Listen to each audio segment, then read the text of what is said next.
What's going on, everyone? Sorry about the time. I was very much busy, and YouTube work life balance is definitely an issue with YouTubers. I'm not the only one. So we're gonna talk about this, and what the topic is the rise. It's called the rise of the Anglo. Um, Basically white America's insurance plan. So the topic itself pretty much explains somewhat of what I'm going to be talking about. And I mean, basically, a lot of, you know, immigration, whether it be illegally or legal, is going on as we speak because the drive for the workforce, for human resources, is something that basically, let's just say, corporations, they need workers. Okay, they need human resources are pretty much the lifeblood of a company. Without workers, things don't get done. Okay, and very much companies, corporations, small businesses, they definitely need human capital. They need human workers to do certain job functions. Okay, for example, a lot of the farm labor that is done on most farms, picking crops, there's literally you know documented cases where farmers was having a hard time trying to get workers to pick those crops. They had to just sit the crops out in the field and just let them, just basically go to waste because they could not pick them. They had no help to pick them.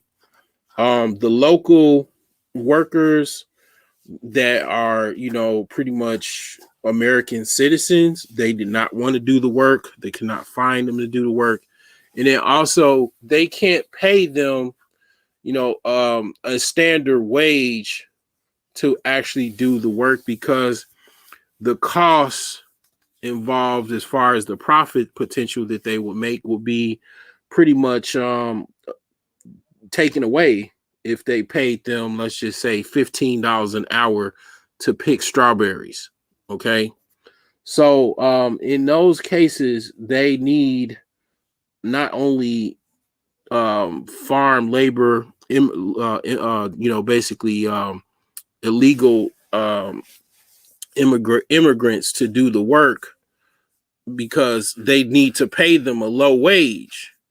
Basically, it's kind of goes into a situation where they kind of taking advantage of these basically undocumented immigrants, but they also um you know kind of try they need these workers, and the workers in many cases need to work. They need the money. A lot of these people, let's just face it, they're going through situations where they're very much impoverished in their home country, and they need that actual capital from working those jobs out in the field.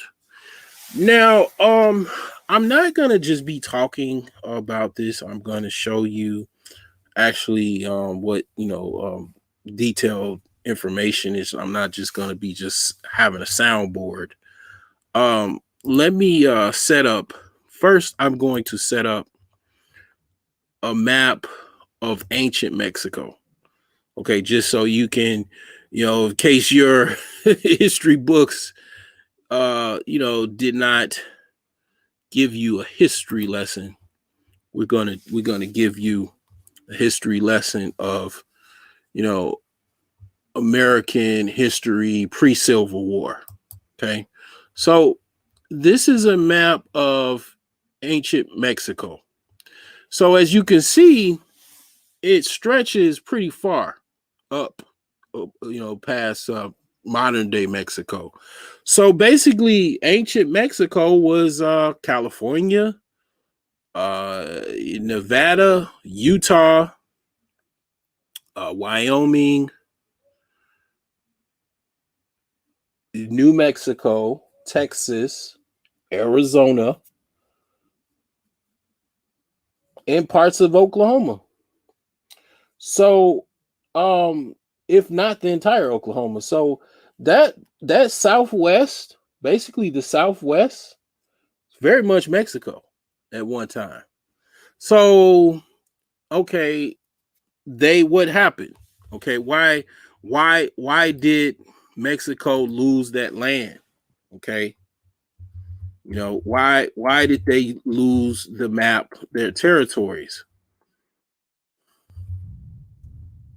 You know, how did that happen?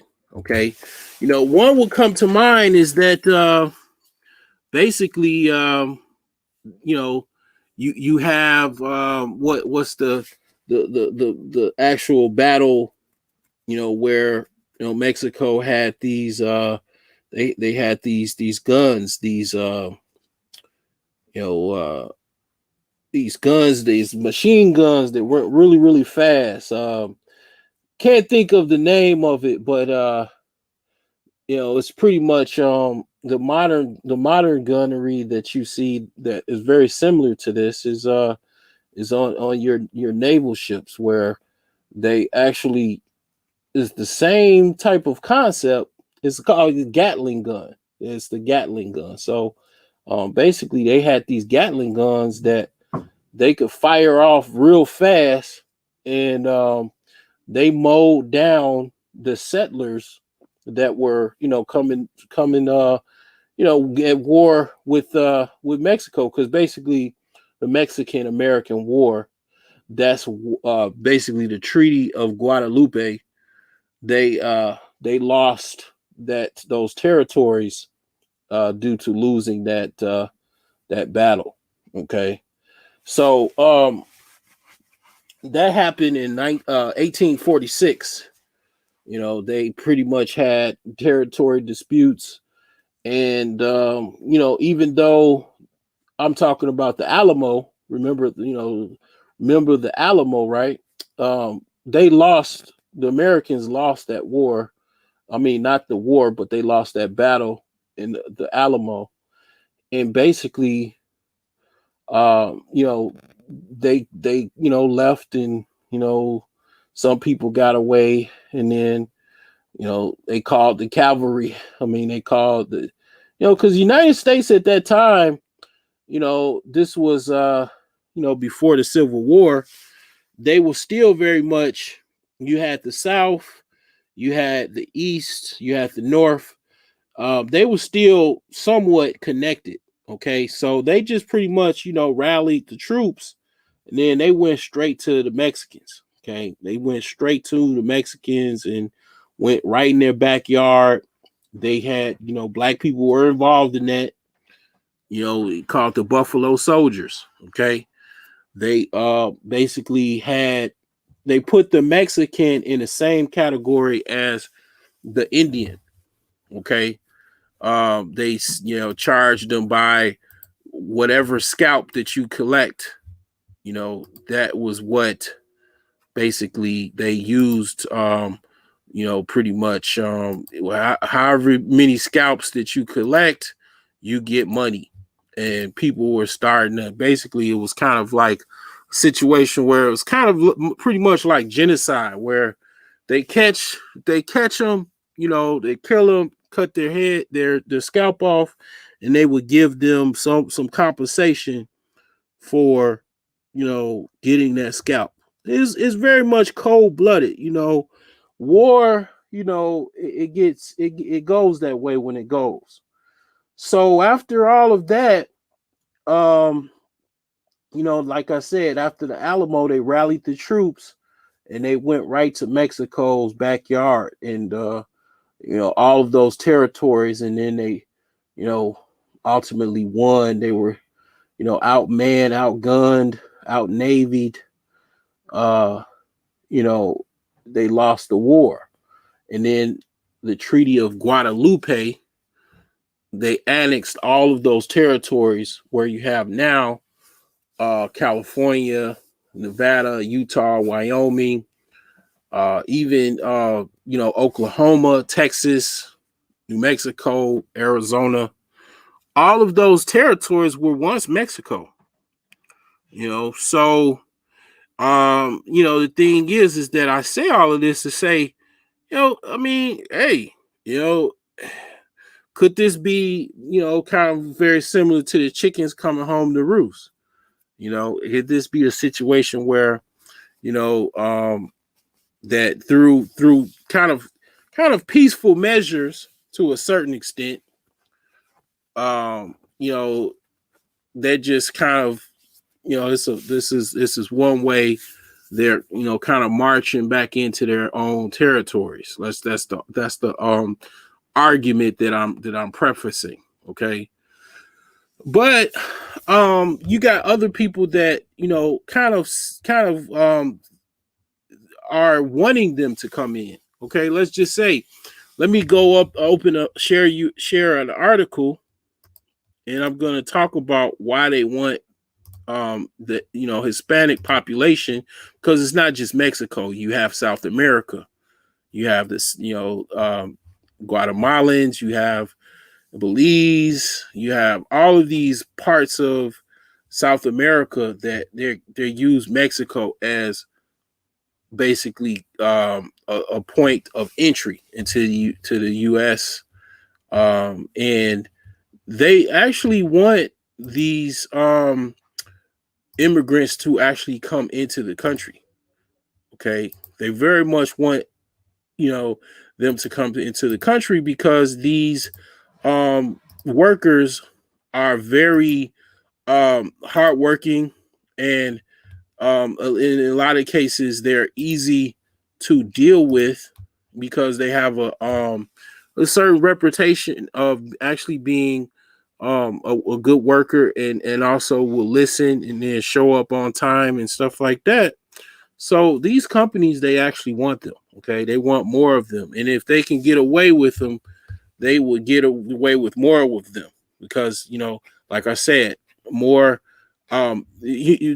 business is very much human resources is the lifeblood of most companies and operations. They need workers to work that business. Like, for example, if I don't go to work tomorrow, if I just quit, the company will be scrambling because I support a company, the IT, for them to hire someone and actually know what they're doing. It would take them a series of weeks and months to actually know what they're doing.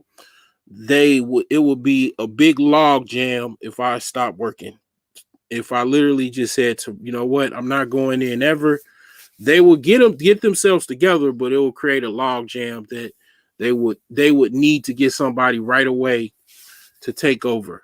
You know, in this case, it would be better for them because I actually have someone that is going to be helping me out with the project, so it actually be a smooth transfer for them, but to a certain extent. But they wouldn't have the person would not know what to do right away. Okay, so it would take them some time, but if that other person wasn't coming, they definitely will be log jam for real. But yeah, human resources is very much the lifeblood of most companies, and they want these immigrants to come and work.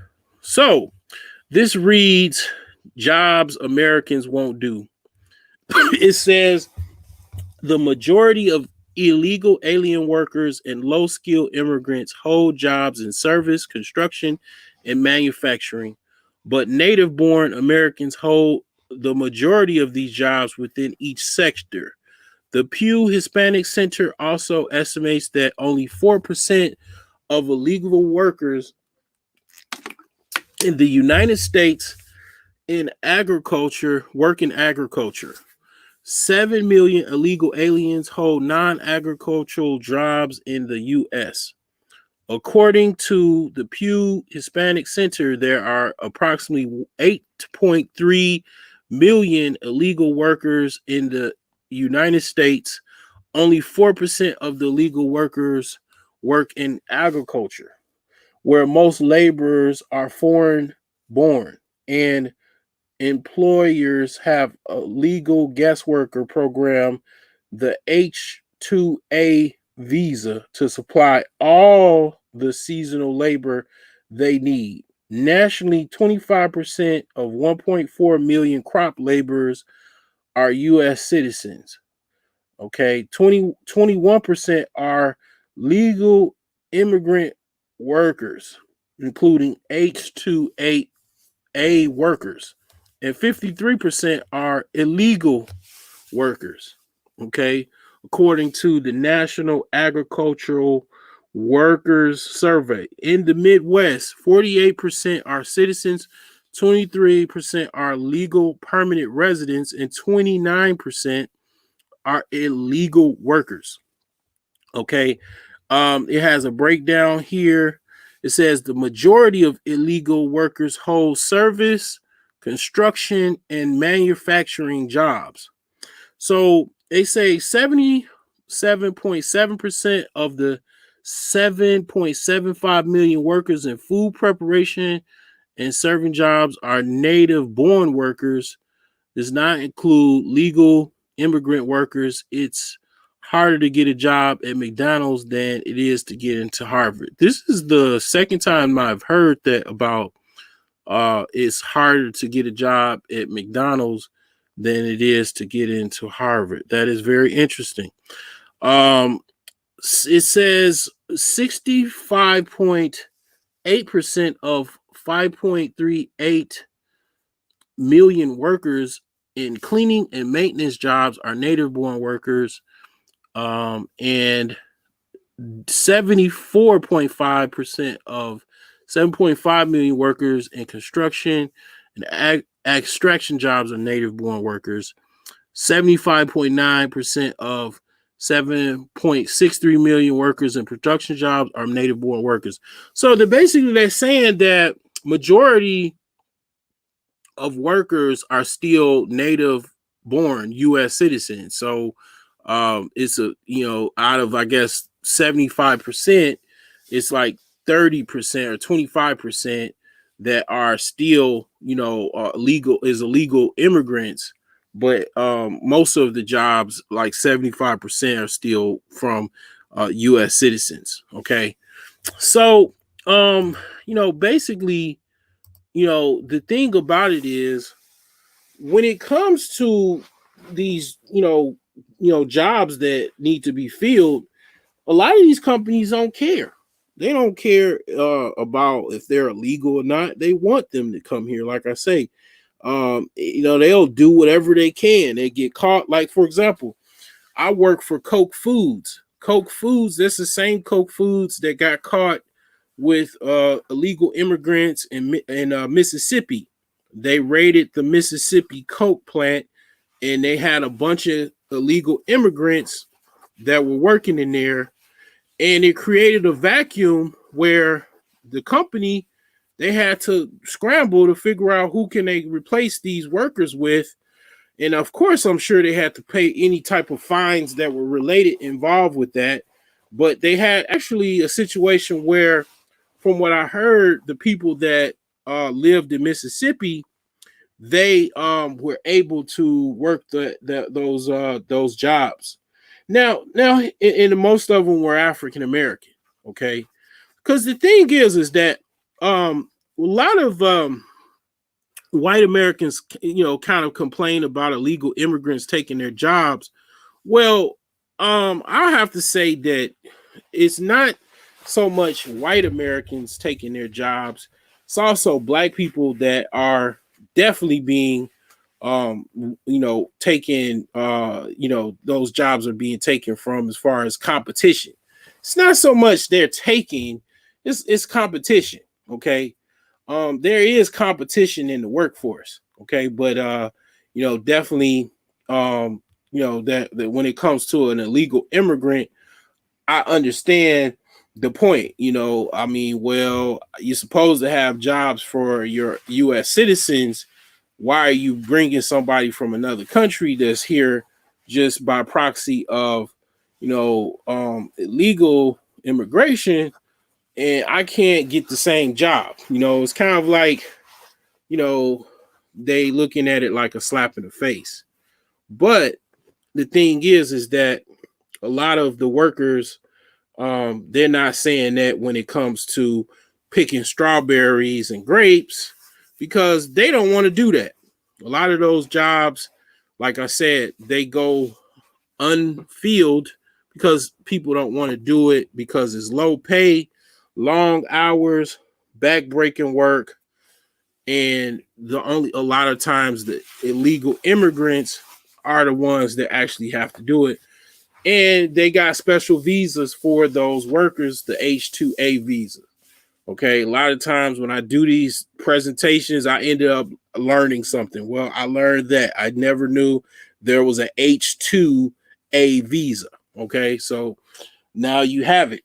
But yeah, I mean, very much, they call the Hispanics the buffer class because they buffer between, they give an option, because let's just face it, black people were here, you know, to work the lands, to work everything, to, do everything that could possibly be done. That's why they brought all of these workers that were forced to work for free for a period of no less than about 400 years, give or take, for absolutely free, because they were slaves. So a lot of times, a lot of black people, they're like, well, they got these, people here obviously to replace us. Okay, they're here to replace us, and then, also, they're here to, kind of even mix in with white people, and that's where you get the Anglo mix, because you have a lot of basically interracial marriages. One of the basically biggest populations of basically interracial marriages is white man and Asian female. Outside of that, you have basically the white male with a Hispanic woman. Okay. And then you got Hispanic uh male, and then white female. So you have a lot of, basically commonalities. I mean, basically Hispanics tend to relate better with white Americans versus black Americans. Like, I mean, let's just face it. I mean, even selecting on the demographics section of a job application, a lot of times, even on a birth certificate, a lot of Hispanics, they'll select white. Okay. Because if they could pass for white, they'll select it. Okay. So it's perks to that, that white privilege that people talk about. That is very much a real thing, and you even have Hispanics, they want to tap into that white privilege. So yeah, I mean, you basically have even the aspect of the childbirth. The rates of childbirth are dropping with white Americans. Well, you have these, people that are coming from the border. They don't have that problem, so they're mixing in and actually creating this, population of Anglo Mex, and they're continuing white Americans on just with the little spicy flavor of, the, whatever they pretty much make up of, whether it be Hispanic, Guatemalan, uh, you know, whether it be Mexican, whether it be from Colombia, anywhere in Latin America, pretty much. So, and then they also have a very similar culture, because a lot of Mexicans are Catholics. So I even seen just kind of locally where the Catholic Church very much is being saved by Hispanics because they were, basically losing, population. Okay, that's a backstory. See, like when I gave you the four, segments of society, well, the theological society, you have basically the Catholic Church is part of the theological society. So big, it used to be a very big part of the society, a major force in the society. Well, through just basically people kind of like not being religious as much, and then you have the Catholic Church crisis with child molestation and all of that type of stuff, all of the lawsuits, all of the problems with that. A lot of people abandon the church. I mean, even my own grandmother, she had to basically change her denomination. I mean, because she was just embarrassed by the whole Catholic, kind of children, molestation scandal stuff, that's still going on. That they had to pay all of these lawsuits, and the Catholic Church, the Catholic diocese, they have to pay out these lawsuits, so they couldn't, basically hold up these churches and get even parishioners to actually fund these churches. So they had to, I mean, I never forget one day that I was parking my car and I saw a church being demolished, a Catholic church being demolished. I'm like, what the hell? I've never seen this in my entire life. Like, they're getting demolished. I mean, that was definitely something that I've never seen, and it was a sign. And you have a lot of churches that are being just kind of abandoned because the population of the parishioners is shrinking. And but you have this influx of new parishioners that are also coming over into the United States through illegal immigration that are actually saving some of these churches, actually replenishing some of these parishioners that were kind of lost or have left the church. So that's also an aspect that you would have to look at here.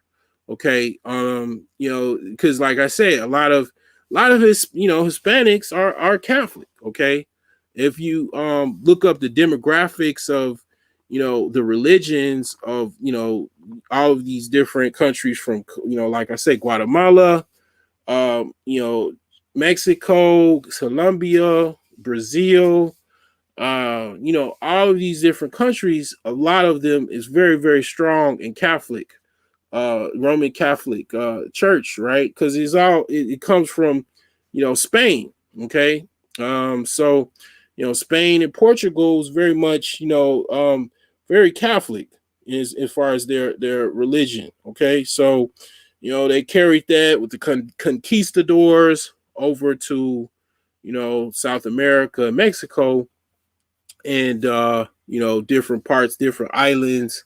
The island of Santo Domingo. Yes, this is history, right? So yeah, that is definitely an aspect where these hardworking, you know immigrants with no social security, no social security card, no green card, they're able to work, they make money, they gotta go, worship. And they go to these churches and they, are new parishioners, okay? And they're giving their tithes, they're participating, okay? And they're saving these churches in many ways. They're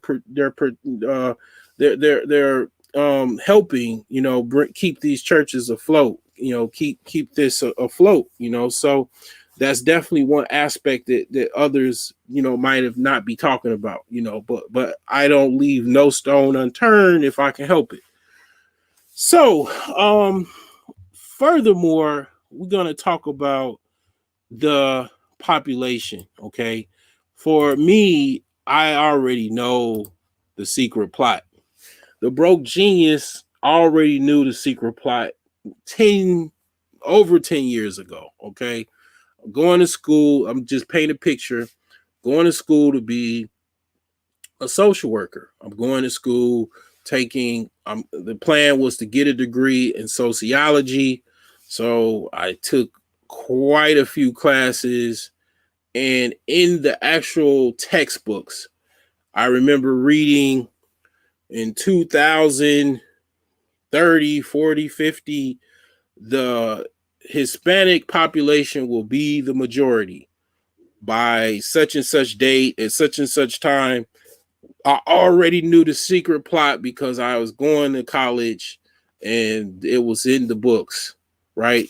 But if you didn't read, if you didn't go to college, you probably didn't know the secret, right? But I already knew the secret. And the secret is basically the population was already, they already destined the population was going to be primarily Hispanic. Okay.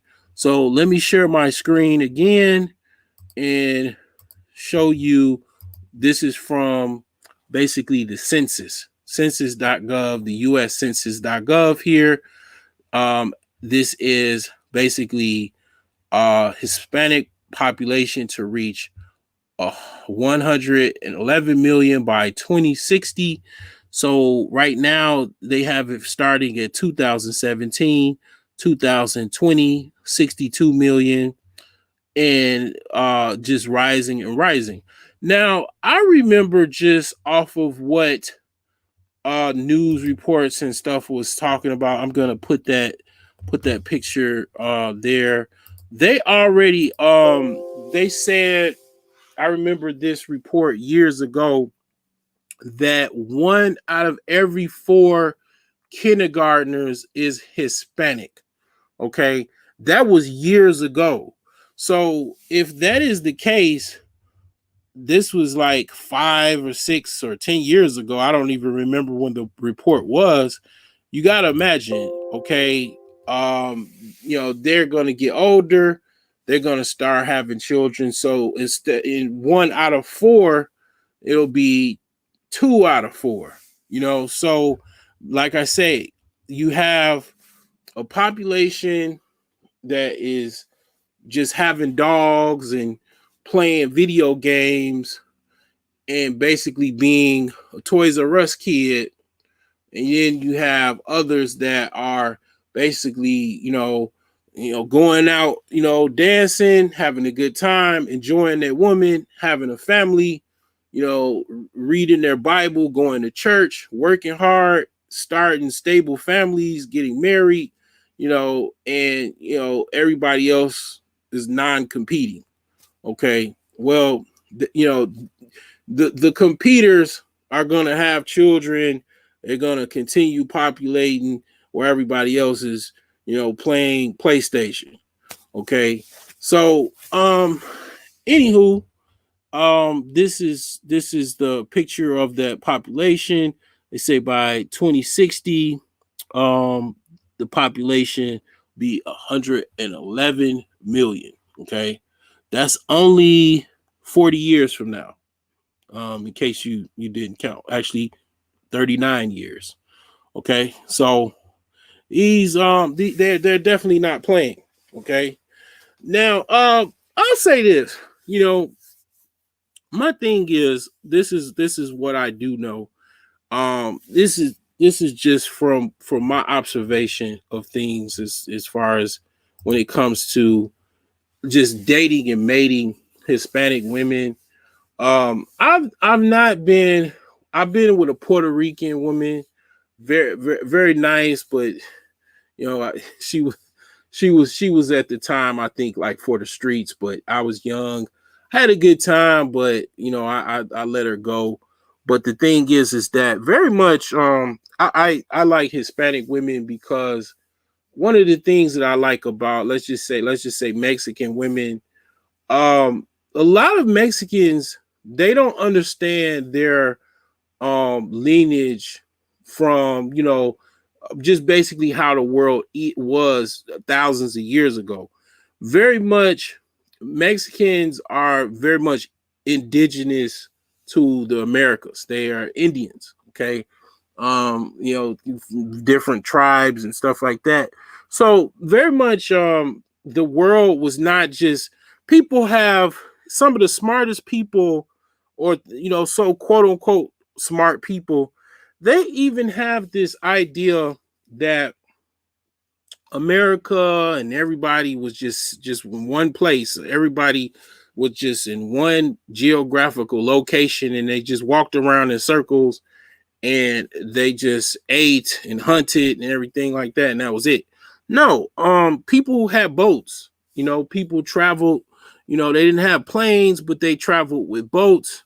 Some people I've even saw stuff where people had planes, but I'm for this, I'm not that high, so I'm not gonna go there.